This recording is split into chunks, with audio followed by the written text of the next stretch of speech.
Hi guys, welcome to Full Time Devils. I am Adam McCullough. We are inside Hotel Football. I'm not in a bush, I promise. There's Old Trafford looking glorious in the sun. And Manchester United's team news is in, and the team news is in, and it's beautiful, for me anyway. Now look, of course, I love Marcus Rashford. Marcus Rashford isn't starting today. But the team is exactly the same as the lineup that played against West Ham and Swansea, with Martial in for Rashford. Those 2 goals and 1 assist in 26 minutes has earned Martial a chance and a start in the team. Now, I wouldn't be surprised if he has a performance, does well, doesn't score, and Rashford comes off the bench and does the same as him. But I've got 2 guys with me today that are going to give their opinion on that team news. The team news is De Gea, Valencia, Bailly, Jones, Daley Blind, Matic, Pogba, Mata, Martial, Mkhitaryan, and Romelu Lukaku. I've got Paul, subscribe to United Rantcast, that's on Twitter and everywhere else as well. And we've got Mr. Stephen Allison, who will be joining us very, very soon. He's there doing some social stuff for Full Time Devils. It's about time. Anyway, we're going to, says the man who was late. We're going to move on from that. The team for Leicester is Schmeichel, Simpson, Morgan, Maguire. Forget that, it's gone. Yeah. I lost interest after you said Schmeichel, to be honest. The fake Schmeichel. Ian Acho, playing for Leicester now, still can't get off the bench, but apparently he's better than Marcus Rashford. Paul, yeah, he is, but he's on at the bench of Man United. Are you saying Leicester are better than? No, that's the wrong way to get off. Just only once, once ever.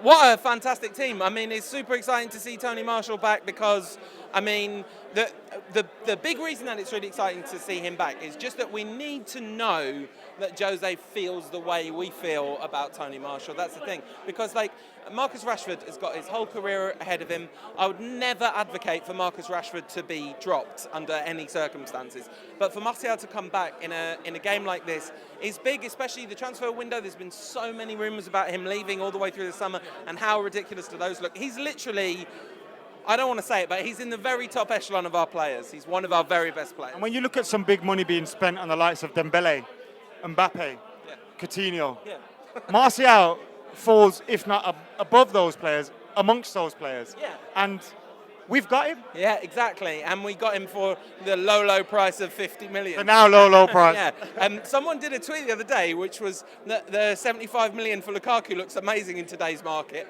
It's like, yeah, to be fair, it does. I mean, the one thing that I was thinking when I was listening to you read that list of players is, that is a really good team of footballers. Like, I mean, okay, Blint at left back. I like Blint, but you can upgrade that. It's kind of hard to upgrade the rest of that squad. Luke Shaw got 90 minutes yesterday as well. Fantastic. People will say Phil Jones because he has a certain reputation among some of United support, but the truth is Phil Jones is an excellent defender, and the problem with him is he's got a funny face and he gets injured all the time. That's the actual real problem. But Bailly superb, De Gea superb, Matic and Pogba, there isn't a better midfield 2 in the country than the 2 of them, and to have the luxury of Mkhitaryan, Mata and Martial linking up. Say it again. I said Mkhitaryan, Mata and Martial linking up behind a striker like Romelu Lukaku. Does that not sound like a winning formula to you? It definitely does. It definitely does. And I have no doubt you're confident. I'm going to go over to Mr. Stephen Allison. We've also got Hilly here as well. Hilly's our fan cam, so if you watch fan cams, you'll know that. Oh, Paul's gone. I thought I was going to get him back. What's your score prediction? Score prediction of 4-0. Wow. Score prediction of 4-0 from Paul. So I didn't expect him to dart off then, so I do apologise for just letting Paul run off like that. But subscribe to United Rantcast and follow him on Twitter. Steve, you've seen the team. Don't follow him in the streets though, that's really creepy. Yeah, I do that. That's my job. Steve, you've seen the team. Martial in for Rashford.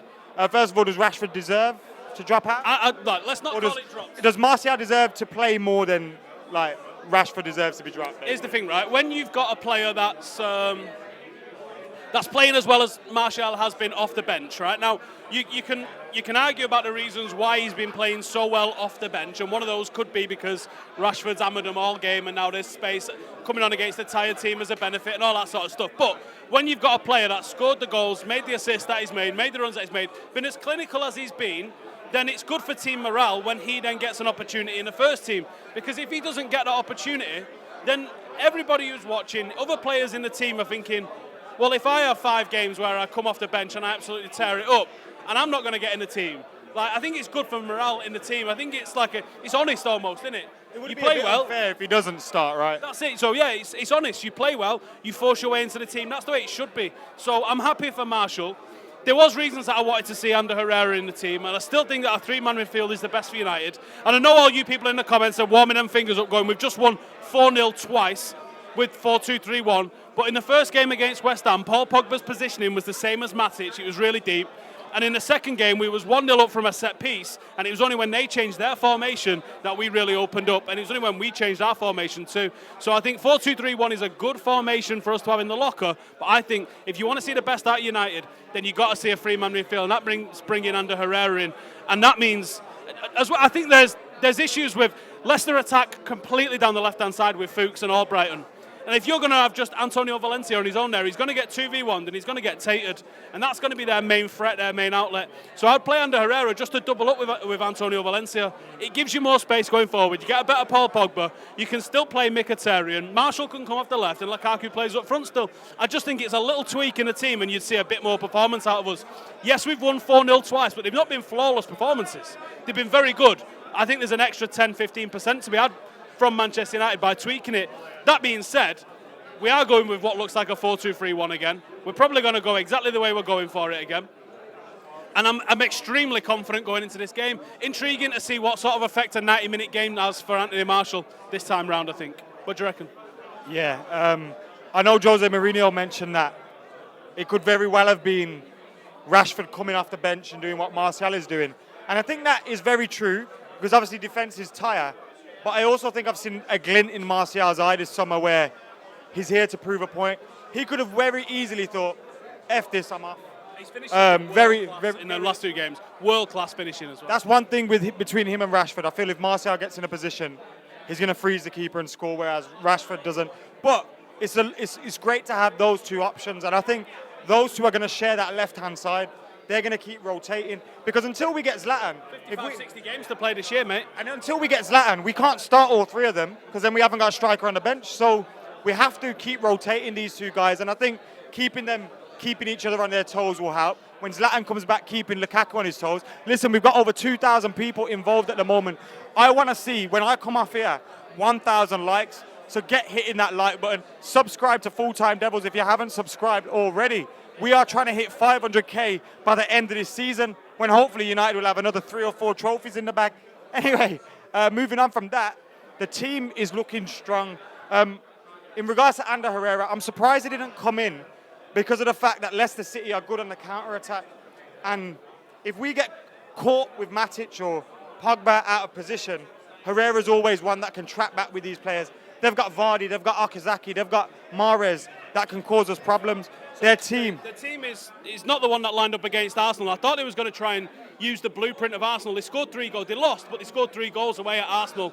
And the way they did that was attacking down the left-hand side. They have got Fuchs and Albrighton, but it was Iniacho behind Jamie Vardy. They've got Osaki behind him now. I think that's a great link-up that they've got between those 2. And United are dumb and we're dumb as fans if we discount that Jamie Vardy's still a deadly striker, especially on the break. United are going to have all the possession today. We're going to have a seriously high line, and they're excellent at spinning a ball in behind and getting Jamie Vardy in a channel or in behind the defence. We've got to watch out for that. That is literally their main outlet, down the left-hand side and down the middle for Jamie Vardy. And if we can stop that, they're not going to score against us. That's the 2 ways they're going to score, maybe a set piece. But apart from that, we've got to go and press them. We've got to get Lukaku up against Wes Morgan, as he's not looked at the races at all this year. I'm calling it now. Wes Morgan's going to give a penalty away for fouling Lukaku in the box. By grabbing his big tackle. Also, was looking... I don't know what happened there. Too much Guinness. So also, looking at that side, Okazaki caused a lot of problems. Vardy caused a lot of problems on the break.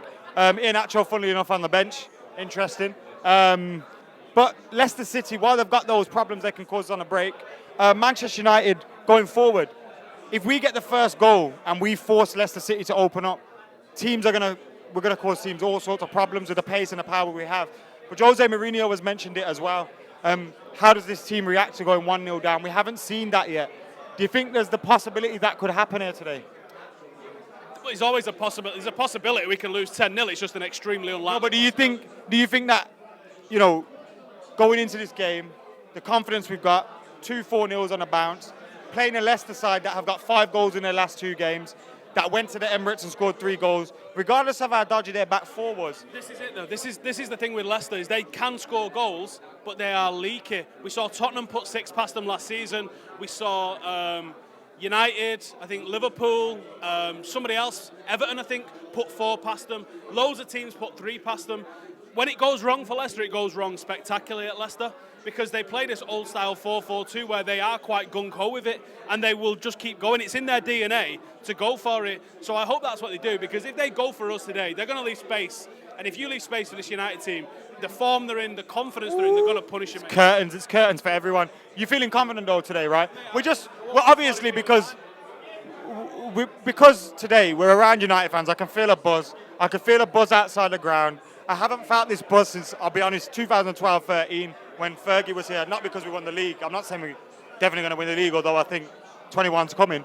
But what I would say is there's a buzz here. So you just have to be a little bit, you know, these last 3 years have made us a little bit cautious about everything, right? Big time, yeah. I don't even